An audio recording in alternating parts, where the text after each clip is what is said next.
사도신경으로 우리 신앙을 고백하겠습니다. 나는 전능하신 아버지 하나님 천지의 창조주를 믿습니다.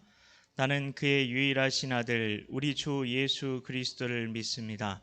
그는 성령으로 잉태되어 동정녀 마리아에게서 나시고 본디오 빌라도에게 고난을 받아 십자가에 못 박혀 죽으시고 장사된 지 사흘 만에 죽은 자 가운데서 다시 살아나셨으며 하늘에 오르시어 전능하신 아버지 하나님 우편에 앉아 계시다가 거기로부터 살아있는 자와 죽은 자를 심판하러 오십니다. 나는 성령을 믿으며 거룩한 공교회와 성도의 교제와 죄를 용서받는 것과 몸의 부활과 영생을 믿습니다. 아멘. 찬송가 325장입니다. 찬송가 325장입니다.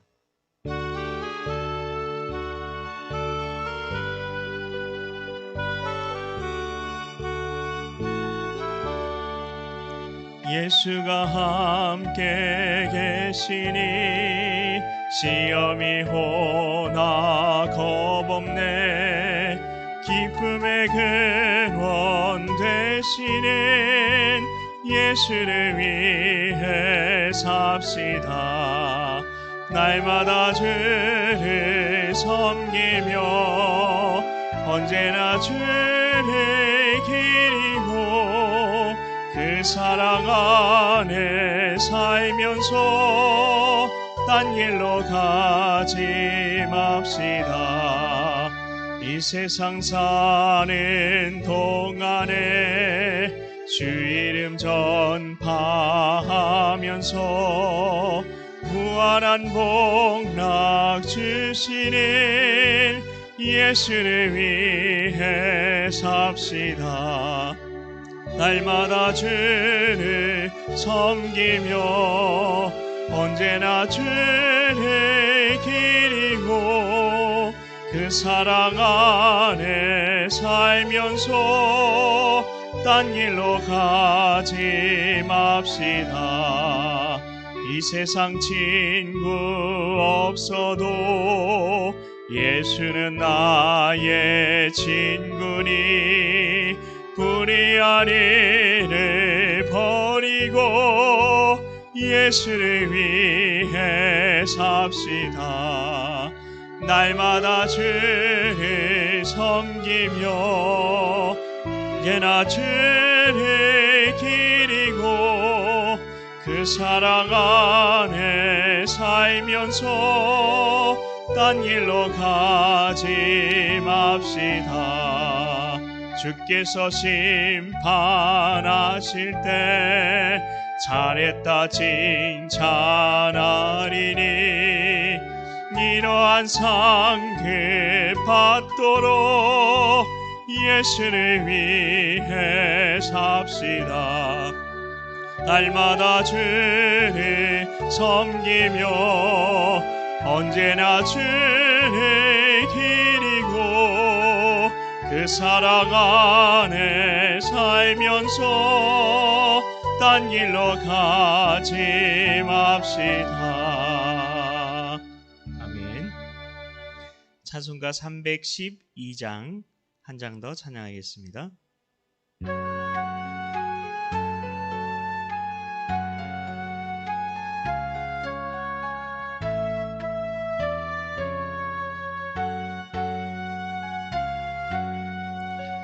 너 하나님께 이끌리어 이 평생 주만 바라면 너 어려울 때 힘 주시고 언제나 지켜주시리. 주 크신 사랑 믿는 자 그 반석 위에 서리라. 너 설레는 맘 가다듬고 희망 중 기다리면서 그 은혜로우신 주의 뜻과 사랑에 만족하여라. 우리를 불러주신 주 마음에 소원하신다. 주 찬양하고 기도하며 내 본부님 쏟아하라. 주 약속하신 모든 은혜 내게서 이루어지리라. 잠들고 의지하는 자 주께서 기억하시리. 아멘. 이 시간에는 우리 333 기도 제목으로 함께 기도하겠습니다. 네, 첫 번째 기도 제목은 믿음의 길을 걷는데 장애가 되는 4가지 우상, 행음, 시험, 원망을 주의하게 하소서. 두 번째 기도 제목은 주의해야 할 4가지 중 나에게 가장 약한 부분을 알고 더욱 경계하게 하소서. 세 번째 기도 제목은 말씀 앞에 서 있는 나를 잘 알고 늘 깨어 신앙생활하게 하여 주시옵소서. 이 시간에 주님의 이름 한번 간절히 부르짖고 간구하며 나아가도록 하겠습니다. 주여, 하나님 감사합니다. 하나님 믿음의 길을 우리가 걸어가야 합니다. 하나님 이 세상 길, 하나님 광야 같은 이 인생길, 하나님 믿음으로 걸어가야 하는 길입니다. 이스라엘 백성들이 그 광야에서 하나님 40년 동안을 하나님 믿음으로 걸어야 했던 것처럼 하나님 우리도 믿음으로 걷게 하여 주시옵소서. 하나님 우리가 믿음의 길을 걷는 데 있어서 4가지 장애에 대해서 담임 목사님을 통해 말씀드렸습니다. 하나님 우상과 하나님 음행과 하나님 시험과 하나님 원망을 하나님 주에게 하여 주시옵소서. 하나님 이 4가지 중 우리에게 가장 연약한 부분이 무엇입니까? 하나님 우리가 깨닫게 하여 주시옵소서.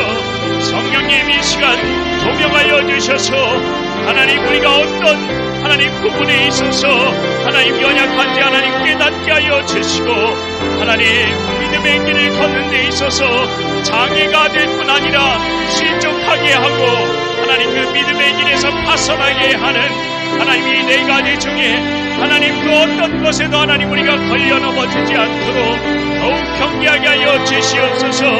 하나님 주님께서 우리에게 가르쳐 주신 하나님 주기도문에서도 우리가 매일 기도하는 것처럼 하나님 우리를 시험에 빠지지 않게 하여 주시고 우리를 악에서 건져 주시옵소서.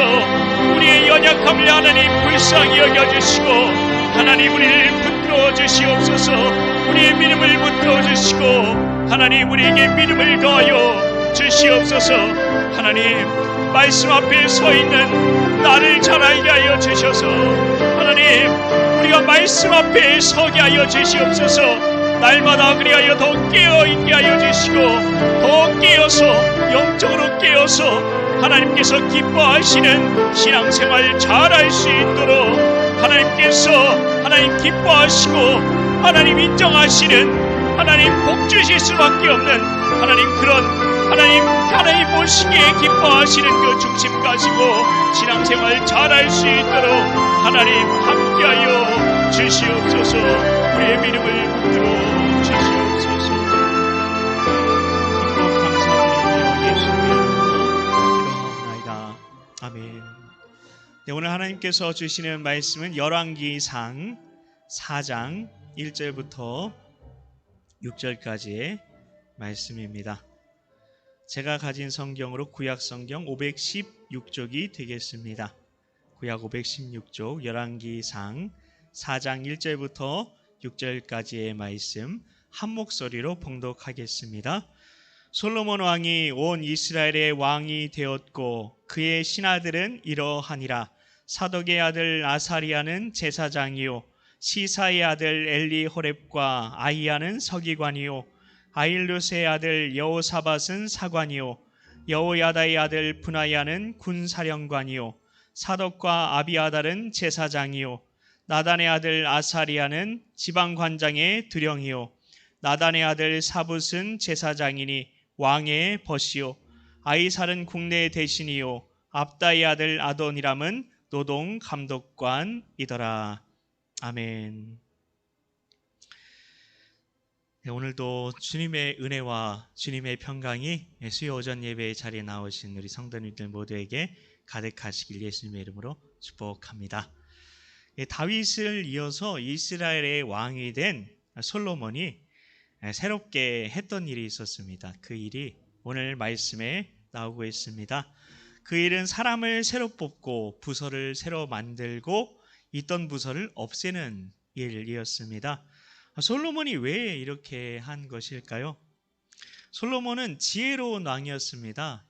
우리가 이전에 솔로몬이 1000번제를 드리고 놀라운 하나님의 지혜를 받았던 것을 우리가 그 재판을 통해서 보기도 했는데요.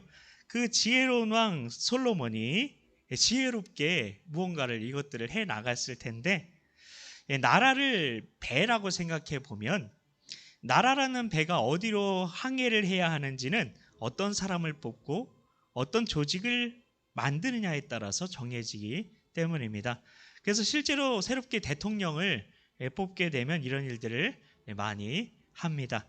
그렇기 때문에 솔로몬이 새롭게 뽑은 사람을 보고 그가 없애거나 만든 부서를 보면 솔로몬이 무엇에 관심을 두고 있는지를 알 수 있는 겁니다.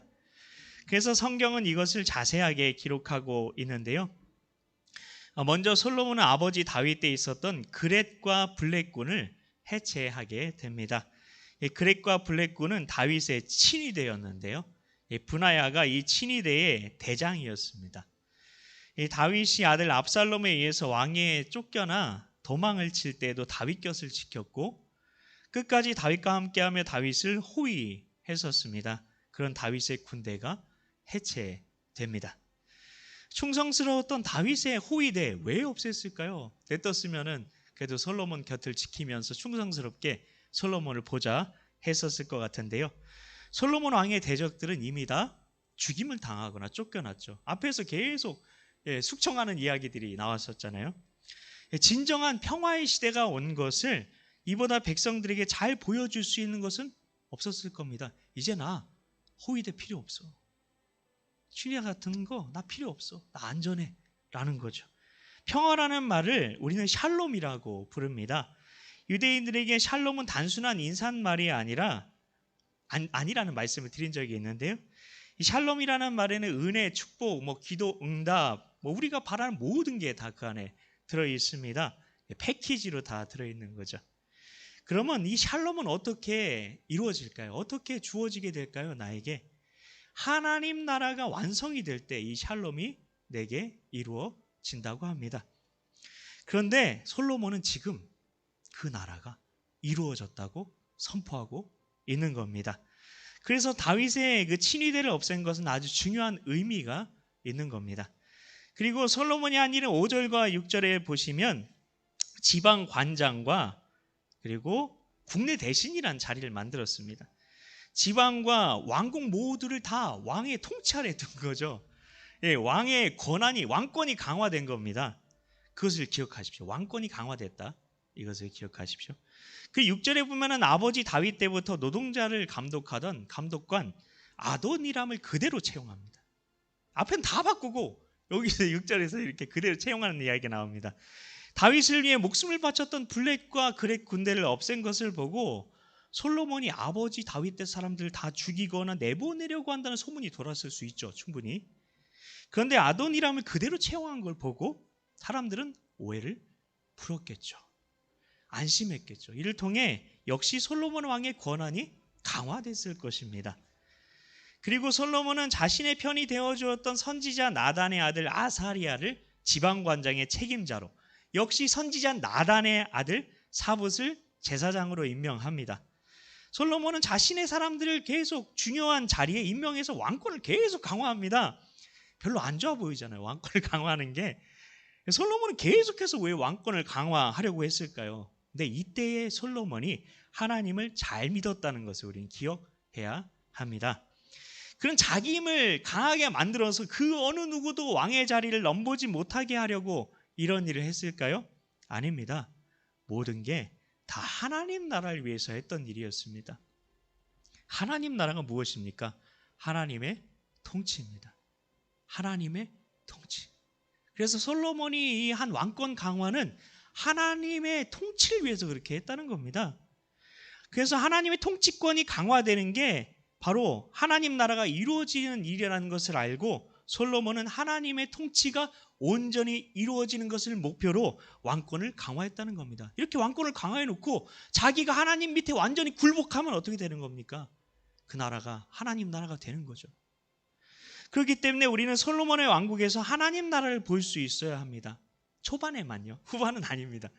실제로 솔로몬의 왕국은 모델하우스와 같은 것이었습니다. 우리는 아파트 사기 위해서 모델하우스 먼저 보러 가잖아요.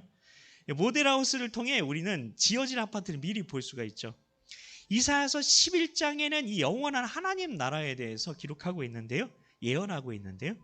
솔로몬 왕국이 구약에서 이스라엘 역사상, 아니 신구약 전체를 통틀어서 이스라엘 역사상 유일한 하나님 나라가 완전히 이루어졌던 유일한 때였다는 것입니다. 우리는 솔로몬 왕국이 그래서 사랑과 정의와 평화와 번영의 나라였음을 보게 됩니다. 이땐 좋았던 거예요.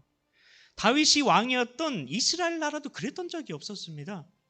그런데 그 아들 솔로몬 때에 그 나라가 이루어졌던 거예요. 잠시나마. 하나님이 진짜 왕이었던 나라가 잠시나마 이루어졌던 거예요. 그래서 아주 중요합니다.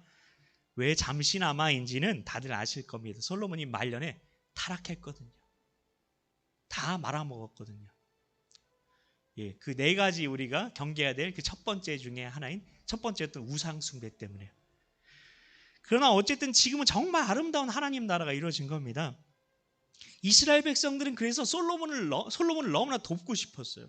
함께하고 싶었어요. 그래서 솔로몬을 통해 이루어진 이 아름다운 하나님 나라에서 솔로몬을 도와서 하나님 나라를 행복하게 세워갔습니다. 그렇기 때문에 오늘 말씀에 나오는 사람들은 솔로몬 왕을 위한 신하들일 뿐 아니라 하나님 나라의 일꾼들이었다는 것을 기억해야 합니다. 일꾼들에게 꼭 필요한 자질이 뭘까요? 생각해 보시죠. 일꾼들에게 꼭 필요한 자질. 성경은 이렇게 얘기합니다. 맡은 자에게 구할 것은 땡땡이니라.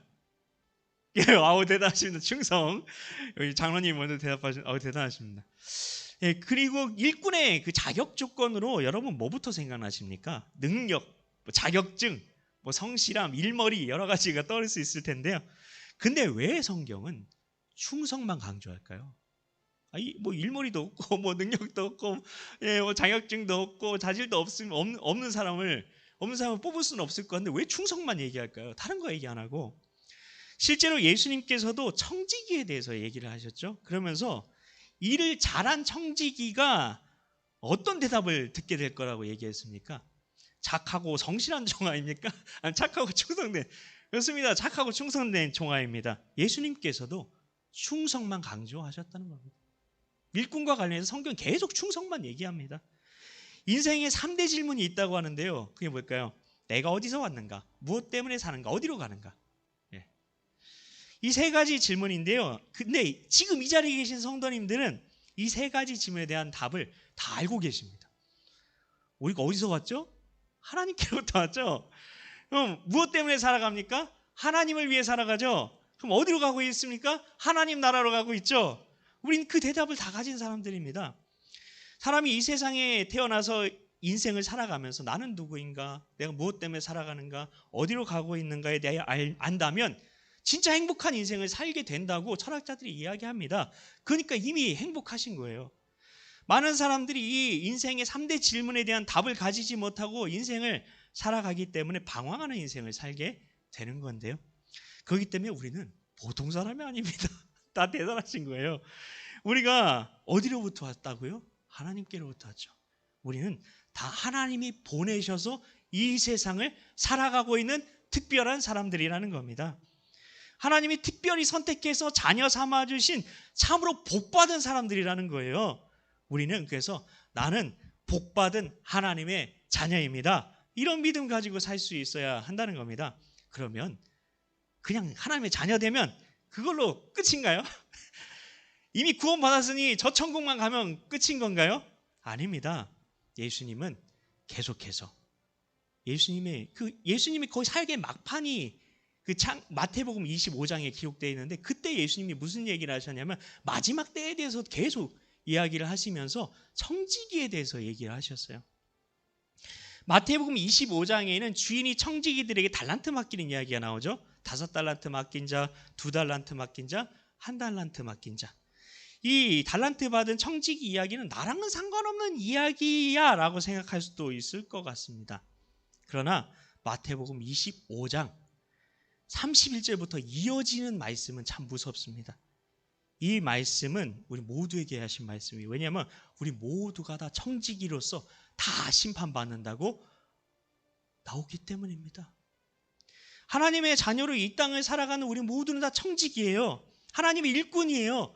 근데 그 일꾼으로서 하나님이 보시는 한 가지가 뭐라고요? 성실함, 능력, 자격증, 일머리 그런 겁니까? 아닙니다. 충성이었습니다. 충성, 오직 충성. 우리 모두는 다 하나님 나라를 위한 일꾼이고요. 그리고 충성스러운 일꾼이 되어야 한다는 겁니다. 오해는 하지 마십시오. 이 이야기를 기록하게 됐는데요. 눈을 팔아서 성전을 건축한 어떤 장로님의 이야기가 있다고 합니다. 보은군 송라산에 가면 대목교회라는 교회가 아름답게 지어져 있는데요. 그 교회의 역사는 한 장로님의 노력과 희생으로 이루어졌는데요. 장로님이 살고 있는 곳 근처에는 교회가 없었대요. 그래서 장로님께서는 개척을 하고 사비로 교회를 건축을 하셨던 겁니다. 그런데 돈이 모자라서 빚을 얻습니다. 그렇게 빚을 얻어서까지 교회를 지으려 합니다. 그런데 이 돈이 이자가 불어나고 갚지 못하니까 글쎄 15만 원이 됩니다. 그때 당시에 15만 원은 큰 돈이었대요. 이 빚쟁이들이 날마다 장로님 댁에 와서 빚을 달라고 빨리 달라고 아우성이고, 장로님에게는 도둑놈이라고 욕을 하는 사람들도 있었대요. 그렇게 되니까 교인도 다 떨어지고, 그리고 장로님 네 분하고 집사님 한 분만 남았대요. 장로님은 하도 기가 막히고 돈을 갚을 길이 없어서 야반 노조를 하려고 보따리 다 싸놓고 마지막으로 교회에 들어가서 기도를 하려고 하는데 현기증이 일어나 넘어져서 정신을 잃게 됩니다. 얼마 있다가 정신을 차려 보았는데 하늘에서 음성이 들리는 겁니다. 너의 눈을 팔아서 빚을 갚아라. 집에 와서 보따리를 끌어놓고 신문을 보는데 어떤 분이 눈을 산다고 눈을 삽니다. 이렇게 광고를 낸 거예요.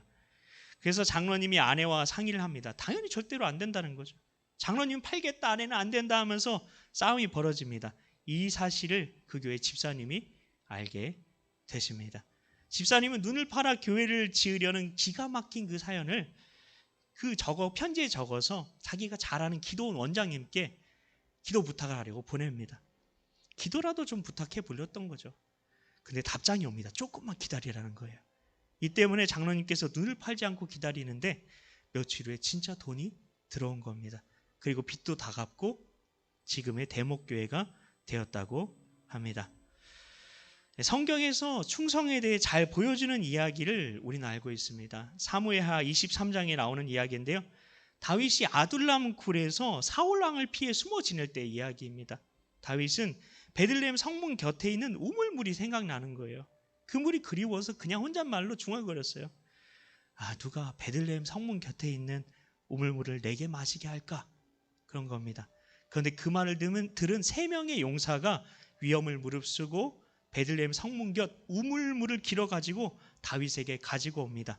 이 모습을 성경에서는 충성이라고 말합니다. 충성이란 히브리 말은 아만입니다. 이 말에서 아멘이라는 말이 나왔는데요. 하나님의 말씀에 아멘하는 사람이 바로 하나님의 일꾼이라는 겁니다. 하나님의 말씀이라면 그 어떤 위험도 그 어떤 불편함도 감수하고 그 말씀에 순종하려고 하는 사람이 바로 하나님의 청지기라는 것입니다.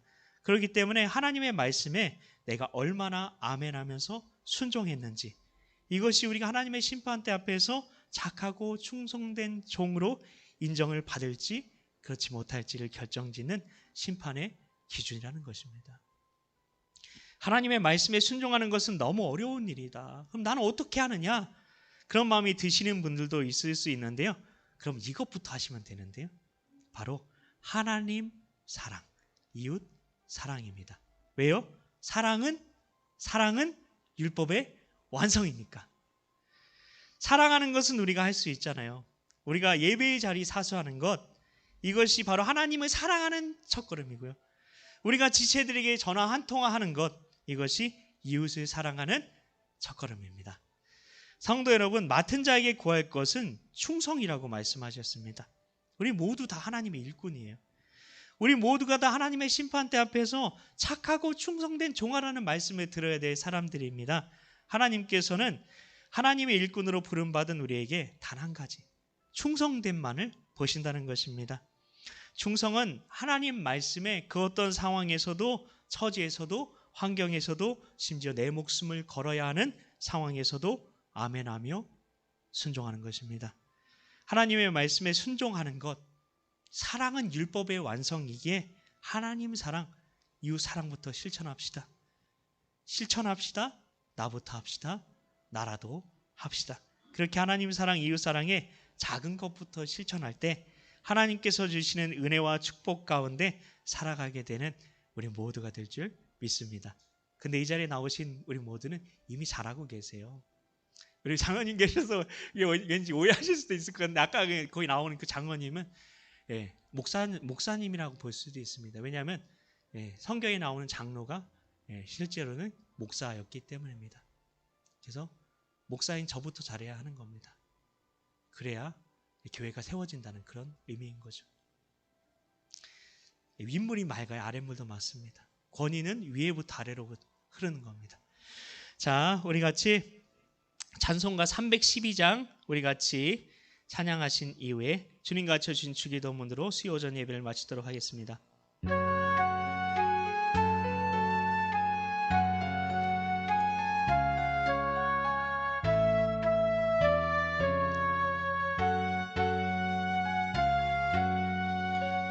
너 하나님께 이끌리어 일평생 주만 바라면 너 어려울 때 힘 주시고 언제나 지켜주시니 주 크신 사랑 믿는 자 그 반석 위에 서리라. 너 설레는 맘 가다듬고 희망 중 기다리면서 그네로신 주의 뜻과 사랑에 만족하여라. 우리를 불러주신 주 마음에 소원하신다. 주 찬양하고 기도하며 매번 누림 쏟아라. 주 약속하신 모든 은혜 내게서 이루어지리라. 잠되고 의지하는 자 주께서 기억하시리. 아멘. 주님과 쳐주신 주기도문으로 예배를 마치겠습니다. 하늘에 계신 우리 아버지, 아버지의 이름을 거룩하게 하시며 아버지의 나라가 오게 하시며 아버지의 뜻이 하늘에서와 같이 땅에서도 이루어지게 하소서. 오늘 우리에게 일용할 양식을 주시고 우리가 우리에게 잘못한 사람을 용서하여 준 것 같이 우리 죄를 용서하여 주시고 우리를 시험에 빠지지 않게 하시고 악에서 구하소서. 나라와 권능과 영광이 영원히 아버지의 것입니다. 아멘. 예배를 마쳤습니다. 감사합니다.